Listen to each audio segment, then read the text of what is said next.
let's begin with Unit 2. And in this lesson, I'm going to start by talking to you about Aristotle, because whenever we talk about dialogues or theater, we have to start with Aristotle. It's almost inevitable. And the first thing I want to tell you about Aristotle is that he makes a distinction. In the realm of written arts, Aristotle delineates methods of artistic imitation into two categories: mediated and unmediated. Mediated modes feature an intermediary figure who interprets the narrative's essence. This approach creates a distinct fictional universe. A figure filters all the information and content, shaping our perspective in the story as they wish to tell it. This intermediary influences how we perceive the narrative, guiding our understanding and interpretation. And on the one side, we find the unmediated modes, characterized by their immediate and direct impact without any intermediary. In contrast to this, examples of mediated modes include narratives where a figure or mechanism acts as an intermediary between the subject and its perception, which includes the narrator, who conveys everything through their perspective. On the unmediated side, we find theater, where characters are directly involved in the action and cannot interpret anything for us. This direct involvement creates an immediate experience without a narrative filter. Cinema and theater often appear as siblings due to shared elements such as actors portraying characters and incorporating numerous visual spectacles. However, their primary distinction lies in how these performances are presented, making each unique despite these similarities. Under this classification by Aristotle, theater is unmediated and cinema is mediated, because the camera's eye will be telling us this story. We will only see what the camera wants to show us. On the other hand, when she delves into drama, into theater, what distinguishes Aristotle are 6 constitutive elements of drama. These are action, character, language, ideas, spectacle, and song. Spectacle and song are elements specific to the staging, which at this moment do not interest us as much. The first 4 elements are in the text and are the ones that will interest us. We can consider that dialogues are closely linked to language, playing a crucial role in the narrative.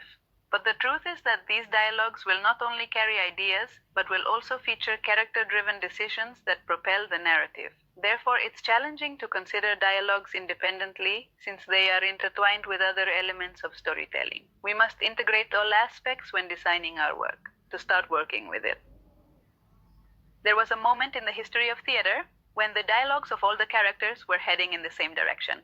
And moreover, that direction and those ideas defended by the characters were identical to those defended by their author. So basically, we had a monologue divided into voices that all went towards the same point. But with the arrival of realism and authors like Anton Chekhov, what occurred was that each character developed their own monologue. Consequently, rather than having numerous characters supporting a single idea, each character began to express their unique perspective and voice. Our characters possess diverse worldviews, advocating for varied ideas and ideologies, reflecting a shift from uniformity to individual expression. This is crucial since when crafting our characters, it's essential to consider the unique viewpoints or monologues they uphold for engaging in conflict through their conversations. Theater often showcases 2 layers of linguistic expression. Firstly, there are the exchanges between characters, representing their spoken thoughts and interactions. And on the other, we have the stage directions. These stage directions can have various objectives. Some describe the space, the characterization of the characters. There are others that mark the exit and entrance of the characters, or they can also denote poses or the emotions accompanying speech. Stage directions possess a more technical aspect, yet some playwrights employ them for literary purposes. These directions can describe the setting, character traits, or indicate when characters enter and exit the stage. For example, in The Great Dead, Luisa Josefina Hernandez, a renowned Mexican playwright, penned exquisite stage directions. In a recent production, these were so evocative that the director decided to have an actress vocalize them during the performance. And we will also have, on the other hand, implicit stage directions. These refer to the elements that are integrated within the conversation.